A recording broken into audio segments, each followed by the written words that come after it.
কাজে আমার ওয়াজ শুনতে এসে কেউ চিন্তা করবেন, কল্পনা করবেন যে রাজনীতি নিয়ে আলোচনা হবে না, তাহলে দয়া করে আমার আলোচনা শুনতে আসবেন না।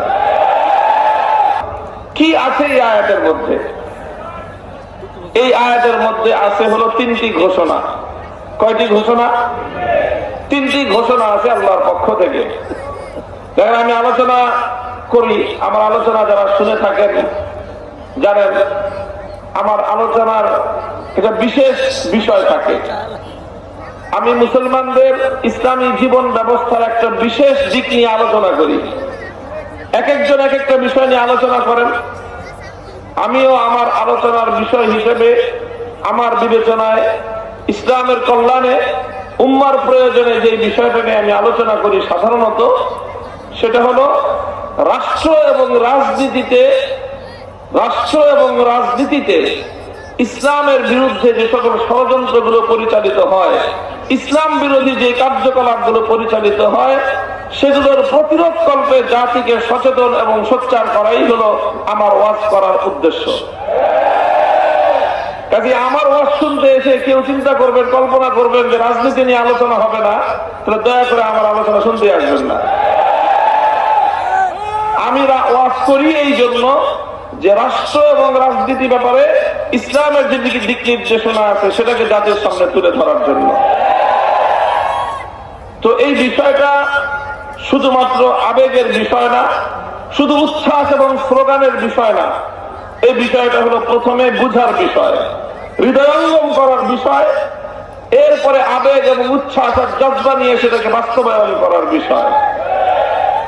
তো আমার আলোচনার মধ্যে জজ্বাও থাকবে, উচ্ছ্বাস থাকবে, তবে সেটা আসতে একটু দেরি হবে। এর আগে আপনাদেরকে আলোচনার মূল ফাউন্ডেশনটা বুঝতে হবে।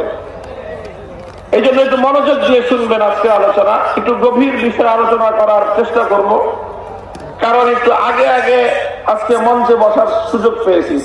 সাধারণত মাহফিলগুলোতে আমাকে সময় দেয় রাত 12টায়, বলে যে হুজুর আপনি আগে আলোচনা করলে মাহফিল শেষ হয়ে যাবে। দেয় 12টার সময়, তো রাত 12টায় আসলে মানুষের যে স্বভাব এবং মানুষের যে শারীরিক সক্ষমতা, তখন তার ব্রেন কোনো চিন্তার কোনো কথা গ্রহণ করার মতো অবস্থায় থাকে না। তো আজকে আমি শুকরিয়া আদায় করি মাহফিল কর্তৃপক্ষের যে আলোচক বেশি রাখেন নাই ওনারা, যার কারণে 10টার আগে আমি মঞ্চে বসার সুযোগ পেয়েছি।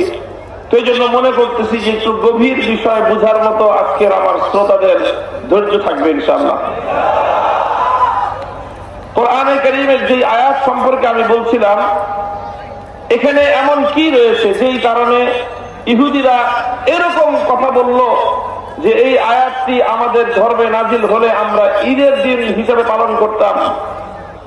তো মূলত এই আয়াতের মধ্যে আল্লাহর পক্ষ থেকে তিনটি ঘোষণা রয়েছে। কয়টি ঘোষণা?